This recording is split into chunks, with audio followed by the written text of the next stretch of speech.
Hello.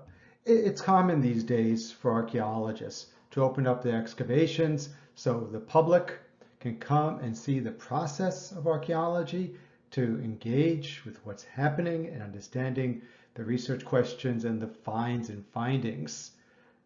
But archaeologists are doing so much more these days. In Tampa Bay, archaeologists are looking for and finding buried cemeteries, African Americans' burial grounds that were paved over and built over for high schools and housing projects and baseball fields. Archaeologists are looking at the question of the so-called residential schools, places in the 20th century in the United States and Canada where Native American children were taken and forcefully assimilated, not allowed to use their language, not allowed to use their customs, not allowed to dress as they wish, and many died. And as the CBC reports, this is important work to locate those burial grounds for what is hundreds of children. Archaeologists are looking at migration across the Mexico-US border, seeing the things left behind as people are struggling to survive in those deserts and sometimes failing to survive. Archaeologists are spending time engaging with the unhoused, the so-called homeless, to help humanize their decisions and disseminate the understandings. This is what archaeologists are doing these days. Archaeology has a long history. Pictured is Howard Carter, who famously in November 1922 opened up the sealed tomb of Tutankhamun and said, "I see wonderful things." And they are incredible examples of what humans are able to create. We see it in Egypt, at Tikal, at Mohenjo-Daro, at Pompeii, at Zimbabwe. Over the semester, we'll look at the decolonizing efforts to transform archaeology from its colonial imperialist past. But that collection of information, those studies, researchers, and what they consider discoveries, although we'll critique that concept, has enabled archaeology to tell the human saga from the origins in East Africa, the spread of humanity, and all the different ways humans have organized themselves, mostly in terms of inequalities, but also those pockets of possibilities for equity and equality. Archaeology has a long history, and it's being transformed these days by a whole host of scholars. I'm Uzi Baram, professor of anthropology, and it's my pleasure to be able to offer method and theory in archaeology for fall 2021. For this mini class, I'm going to make the simple point that archaeology matters. The meme has a slogan: archaeologists have the unlikely job of saving lives of those who have passed. I want to show that archaeology does matter and how it matters, and that'll get us going for this coming semester. I'm willing to admit that though I've been studying archaeology and practicing it for decades, several years ago I started wondering, what was that use of archaeology? But for myself, I know for so many others, the climate crisis, what we now see all around us, is actually why archaeology matters. That archaeologists, as the image shows, has thousands of years of experience in understanding what happens when the climate changes to humanity, how it adapts and doesn't adapt, what is the dynamics, and gives us a temporal framework for understanding the rapid changes that we're going to be observing, experiencing for the rest of our lives, and that of any potential children, grandchildren. So archaeology has really come alive because of that need to face what is occurring around us right now. I join colleagues in archaeology who see the possibilities within anthropology of addressing social issues. Right? As the image shows, if you want to address, I just have a question mark because there's so many possibilities. It's that metaphor from archaeology. We need to dig deeper. We need to see holistically how things are created. We need to go under the surface of things, whether we're studying human history from its very beginnings to its potential futures, whether we look at material culture, both for its meaning and significance, and as we theorize social change to understand why the trajectory of human history got us to this present. Along the way, archaeologists also work tirelessly to reveal the erasures of histories, to find new creative ways to represent the human past, and use whatever technologies are available to disseminate the insights, to combat assumptions, and get us away from simple answers to more complex but much more productive ways of understanding the world we're in and moving forward the world that we want. That goal of changing the world situates archaeology, in particular the archaeology I'll be presenting and representing, firmly within anthropology. I was trained as a four-field anthropologist with cultural anthropology, biological anthropology, linguistical anthropology, and archaeological anthropology. And in every way, this sort of archaeology you'll be seeing in this course is anthropology. It focuses on observations. It uses cultural relativism. It takes a holistic approach and uses a global perspective. And I will continue to advocate, as I do when I teach the intro course and other electives, that anthropology needs archaeology, needs to understand the origins of humans. It's not just the present, but we need to look at the variation of humanity across time.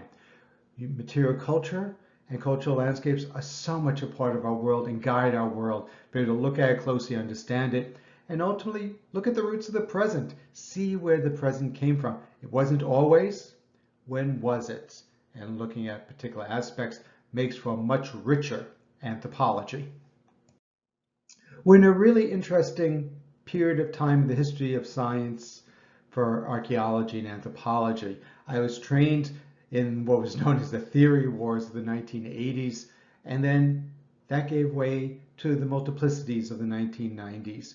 And these cartoons try to show that, right? They're kind of battling for different views versus just being kind of interested in different views. And what we've had for the last couple of decades is very much a pragmatism. What works? Less about signaling where you're at, more what's been productive. So there are, in a sense, even formulas for what's useful, how to get things done so we can get somewhere. And as we look at those theories from the 19th century through the early 20th century to the late 20th century, 21st century, I think archaeology is one of the best ways to grapple with the concept of theory. The data is usually pretty obvious, things and places. The methods are pretty direct. And so we'll be able to bring out over the semester understandings of theory, both for this field, for the discipline of anthropology, but hopefully it goes way beyond that for all of you as you think about what theorizing actually means. The course is method theory in archaeology, so we'll also look at methodologies, and as the slide says, with apologies to Marguerite, right? How do we go from looking, in the case of my image, from a pottery vessel to osceola, right? That's method, going from the thing to the people. And particularly for this semester in my own scholarly trajectory in terms of decolonizing archaeology, we'll look at the work by the Seminole Tribe of Florida and other indigenous people who find archaeology to actually be a really good tool to understand and expand on their cultural heritage. And so we'll work on methods, we'll look through materials and see how we get to history in terms of the standard and the more recent formulations in methodology within archaeology. I see method theory in archaeology as really giving you tools to do things, right? It's not just about what's been done or even worse, what I've done. It's really about what you can do. And so we'll look and think through how the Tribal Historic Preservation Office for the Seminole Tribe of Florida has been working with archaeology for our sovereignty. And we'll see other native peoples, other tribes doing the same thing, that archaeology matters greatly to Native Americans and First Nations and other indigenous people. We'll see archaeologists who want to work with people with autism, people on the autism spectrum, how they work with veterans, how they go into communities to make a difference through heritage work that we know of as archaeology. Hopefully this will inspire you to create new ways of making a difference in the world for things that you care deeply about. For the course itself, we meet twice a week on Tuesday and Thursday mornings in College Hall 214. I like being able to meet in the historic building to talk about the human past. I'll strive to give you a sense how archaeology is exploding with opportunities to address a wide range of issues, concerns, and debates. And we're going to invoke that range and delve into possibilities that you care deeply about. There are some key topics I want to cover. They've already organized the course for intellectual property rights, social justice, and social action. The course has an upper level requirement for anthropology. It's going to be run as a seminar, and as I think everyone knows, seminars work best when everyone in class actively participates. Part of that participation comes from reading the books from the course.